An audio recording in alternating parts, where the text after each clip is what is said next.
La démarche féminine, l'œil éclatant, Mélodie Nelson, une ex-prostituée et auteure du livre Escorte, a accepté de nous parler de ce que communément nous appelons le plus vieux métier du monde. J'étais juste avec les hommes parce qu'en fait, moi, je travaillais de 9h à 5h. C'était vraiment un horaire de bureau. Et je pense que pour les fantasmes avec les femmes ou avec des couples, c'est plus le soir que ça se passe. J'aurais aimé ça en avoir tout plein des étranges. Pour vrai, c'est une de mes... Je pense que ça m'excitait de me dire que j'entendrais des choses étranges ou je vivrais d'autres choses. Mais en fait, non, c'était plutôt... très simple, la relation, comme on peut l'imaginer, différentes positions évidemment. Aujourd'hui, âgée de 25 ans, la jeune femme n'affiche ni regret ni nostalgie de cette période anticonformiste de sa vie. Petite, elle présentait déjà une curiosité sur l'industrie du sexe. Quand j'étais petite, je ne sais pas si c'était de l'admiration, mais je lisais tout ce qui se rapportait soit à la vie des porn stars, soit à la vie d'Escorte. Puis je pensais déjà peut-être un jour être dans l'industrie. Puis, à l'âge de 19 ans, elle tente une manœuvre, la webcam. Et ça me plaisait, la webcam. La webcam, c'est que tu es devant des écrans, tu discutes avec les gens, tu es habillé assez sexy. Puis les gens, ils peuvent choisir de te prendre en privé, donc tu n'es pas sur un écran disponible à tous. Puis là, tu peux faire différents actes sexuels. À l'aise dans ce domaine, elle gravit un nouvel échelon, les agences d'escorte. J'ai rencontré quelqu'un qui pratiquait ça à Montréal, qui était escorte à Montréal, qui m'en a parlé. C'est ça que ça m'a beaucoup aidé à la rencontrer, parce qu'elle m'a montré que pour elle, c'était pas du tout dangereux, qu'elle aimait ça. Ça m'a beaucoup aidé. Alors je l'ai suivie, je suis allée dans la même agence qu'elle. Je suis restée quelques temps dans cette agence-là, puis j'ai quitté parce que c'était une agence out-call, donc je me déplaçais. Je trouvais ça plus ou moins agréable de me déplacer avec un chauffeur. Je préférais me trouver une autre agence, une agence in-call, parce que dans une agence in-call, tu as la chambre, tu as la cuisine, puis tu as le salon. Puis j'en profitais pour faire mes études, puis regarder la télé.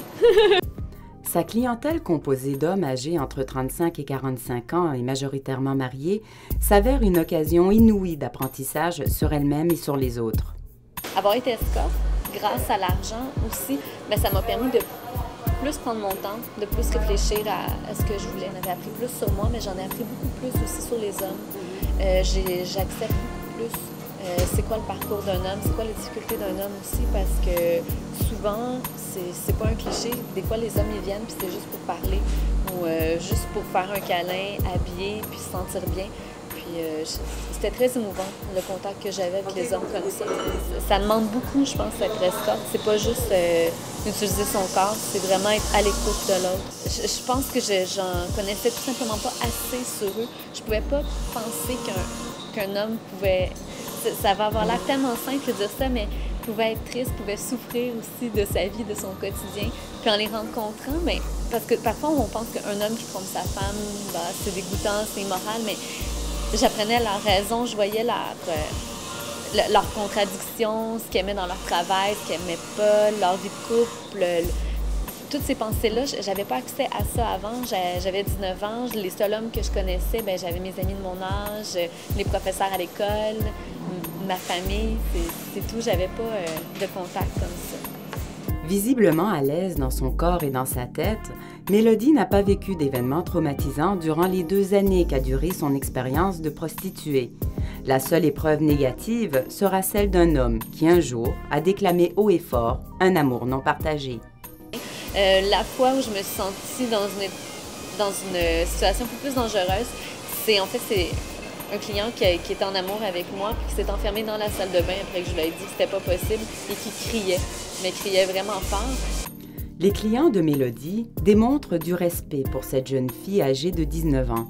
Or, parmi cette clientèle figure un homme pour qui Mélodie verra autre chose qu'un simple prospect. Oui, non, c'est comme ça que je l'ai rencontré, puis c'est spécial parce qu'en fait, pour tous les deux, la sexualité, c'est quelque chose d'hyper important.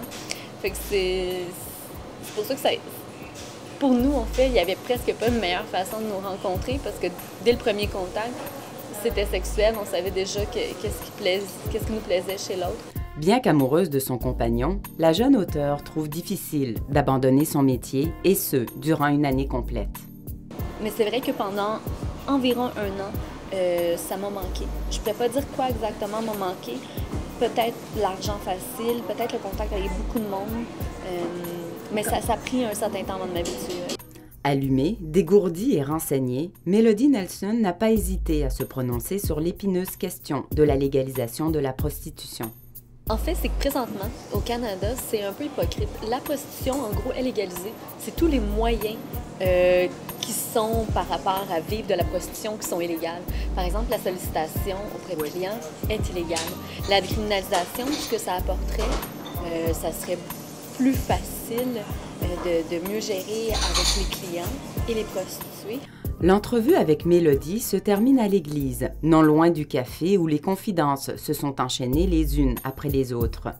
Après avoir obtenu l'autorisation du curé de la paroisse de nous prêter ce lieu mystique, moyennant la promesse de ne pas tourner en ridicule la religion, Mélodie a affiché un sourire rayonnant en pénétrant dans les lieux. S'apprêtant à nous divulguer un secret plutôt inusité, cette dernière a tenu à allumer un cierge en respectant le protocole de base qui sied au sanctuaire. En pratiquant presque 2 ans le métier d'escorte, j'ai pu me rapprocher de Dieu, de ma foi. Je m'étais coupée de beaucoup de gens, de beaucoup d'amis, puis il fallait que je me raccroche à quelque chose.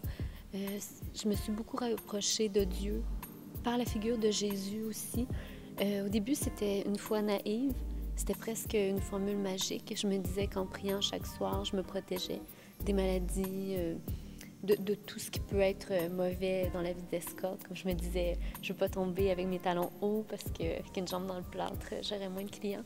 Mais de cette foi naïve-là, ça a évolué vers la foi, tout simplement. Dans ce café montréalais où nous nous sommes donné rendez-vous, puis à l'église où nous avons conclu cette entrevue, Mélodie n'aura jamais esquivé aucune question. Souriante et sympathique, elle nous a démontré que la prostitution peut être agréable, voire attrayante, pour ceux et celles qui choisissent cette voie en toute conscience. Valérie Schmalz, Groupe JCL.